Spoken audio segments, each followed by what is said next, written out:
Students, आप सबका आज की क्लास में स्वागत है। आज अपन पढ़ेंगे क्लास 10th कक्षा 10वीं के गणित का त्रिकोणमिति ट्रिग्नोमेट्रिक प्रश्नावली 8.3 का क्वेश्चन नंबर फर्स्ट है ना।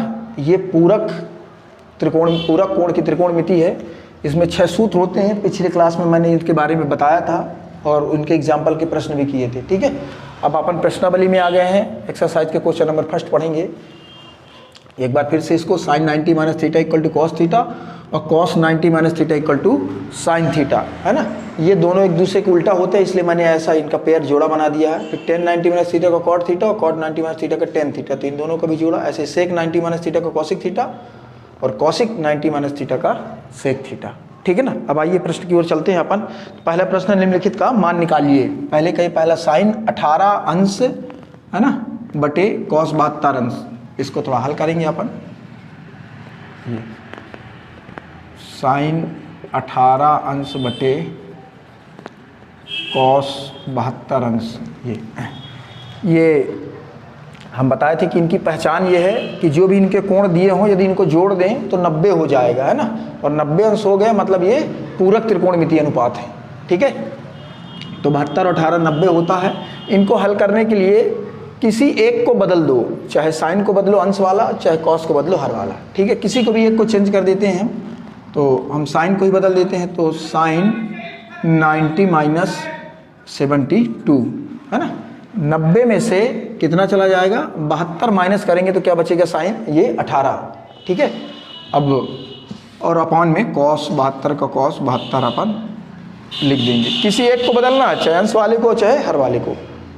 हमने अंश वाले को बदल दिया और ये कहाँ से आया, ये साइन पहला वाला का आपका लगेगा, ये साइन 90 - थीटा इक्वल टू क्या होता है, cos थीटा, है ना। तो हम लिख देंगे साइन 90 - थीटा का क्या लिख देंगे, cos थीटा की जगह 72 था तो 72 अपॉन भी cos 72। ठीक है, ये cos 72 से पास cos 72 को काट देंगे तो क्या बचेगा, यहाँ भी एक यहाँ भी एक, तो क्या आ जाएगा ये 1।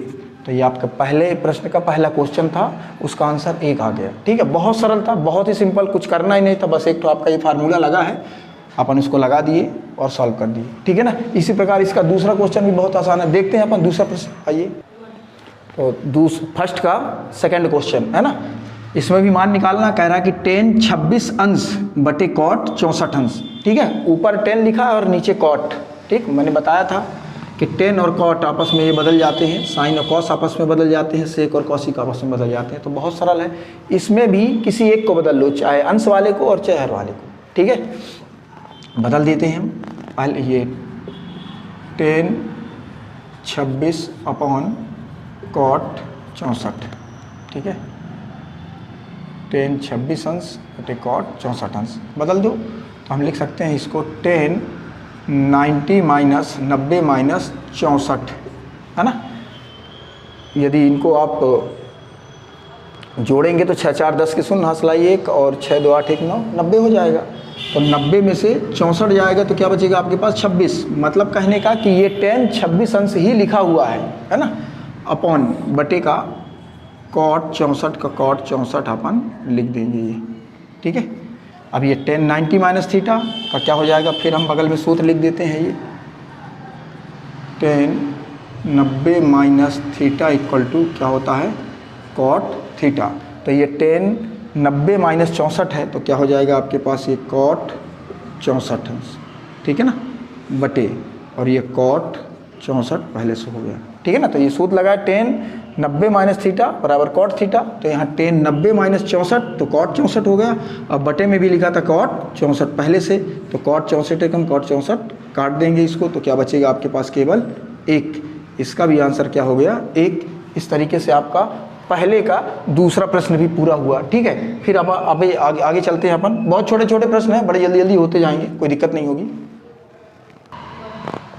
अब ये पहले का तीसरा क्वेश्चन, cot 48 अंश माइनस साइन 42 अंश, इसका भी हमको मान निकालना है। ठीक है, तो ये हल cot 48 अंश माइनस साइन 42 अंश, है ना। इसके पहले वाला अनुपात में था, बटे में था, अब ये माइनस में है। ठीक है, बहुत आसान है, कोई दिक्कत नहीं होगी इसको भी सॉल्व करने में।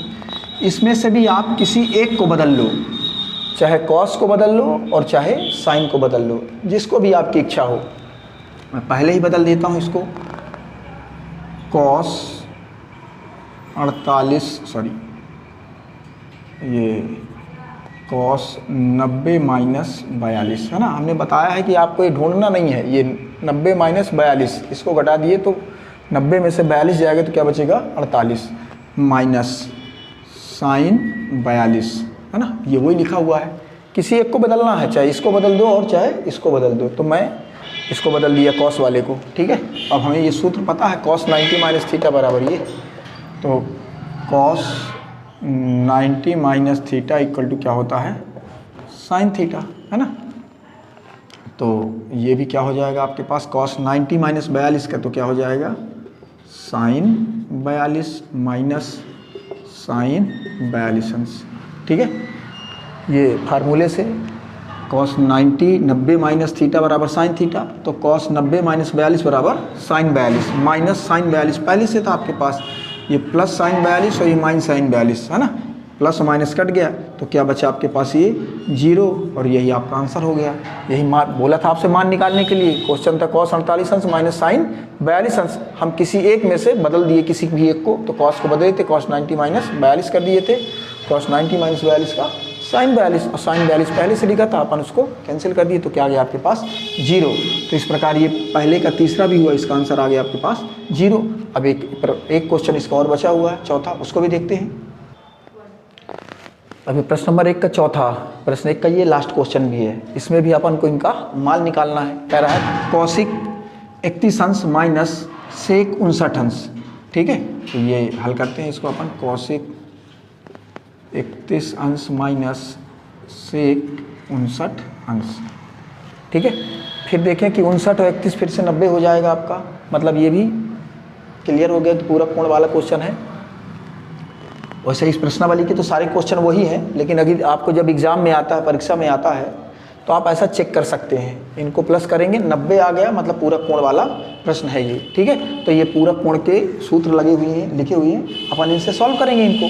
तो किसी एक को फिर से बदलें, चाहे कौशिक को बदलें और चाहे सेक को बदलें, सब में पहले वाले को बदले हैं तो इसमें भी अपन बदल देते हैं। तो इसको लिख सकते हैं हम कौशिक 90 माइनस 59, है ना।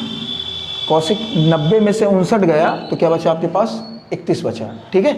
और माइनस सेक 59 का अपन वही लिख दिए सेक 59, ठीक। फिर अब ये कौन सा यहाँ पर फार्मूला लग रहा है ये देखते हैं अपन। तो ये कौशिक वाला ये, ठीक है। तो लिखेंगे cosec 90 minus theta equal to sec theta, ठीक है। थोड़ा इसको और अच्छे से लिख देता हूँ, Kaushik 90 minus theta, 90 minus theta बराबर सेक थीटा। तो यहाँ पर कौशिक 90 माइनस 59, तो क्या हो जाएगा ये आपके पास सेक 59 अंश, ठीक है ना, माइनस, और ये सेक 59 पहले से लिखा हुआ था आपके पास ये, ठीक है। कौशिक 90 माइनस 59 तो सेक 59, चूँकि कौशिक 90 माइनस थीटा बराबर सेक थीटा था, तो वही फार्मूला लगा के हमने ये कर दिया। अब ये प्लस सेक 59 और ये माइनस सेक 59, ठीक है। तो प्लस सेक 59 माइनस सेक 59 को काट दिए तो क्या बचा आपके पास 0, और यही इसका क्या हो जाएगा आंसर, ठीक है ना। इसमें अपन से मान निकालने के लिए पूछा था, इसका मान क्या आ गया 0। तो इस तरीके से पहले प्रश्न में 4 प्रश्न दिए थे, हमने चारों को हल करके बताया। ये क्वेश्चन कई बार एग्जाम में ऑब्जेक्टिव में भी पूछ लेता है, ठीक है। तो बहुत आसान थे, इनका हम एक तरीका और भी बता देते हैं। जैसे इसमें माइनस लगा हुआ था ना, तो इसका आंसर 0 ही आएगा। प्लस लगा हुआ है तो उसका आंसर 1 आ जाएगा, ठीक है। अपॉन में बटे में लिखा हुआ है तो भी उसका आंसर आपका 1 आ जाता है, ठीक है। प्लस लगा होता है तो 2 हो जाता है इसका आंसर, ठीक है। तो यदि ऑप्शन में आता है तो आप देख कर भी उनका आंसर जान सकते हैं। इस तरीके से आपके पहले का चारों प्रश्न पूरे हुए। अब अपन बढ़ते हैं प्रश्न नंबर 2 की ओर। आप इनका ठीक से प्रैक्टिस कर लीजिए। मैंने बताया कि ये को सब्जेक्टिव में भी कभी पूछ लेता है और ऑब्जेक्टिव टाइप में भी ये क्वेश्चन पूछ लेता है, ठीक है। तो समझ में आया होगा, ठीक से एक आध बार प्रैक्टिस करिएगा, बनने लगेगा। ओके, फिर मिलते हैं अपन अगली क्लास में। Thank you very much.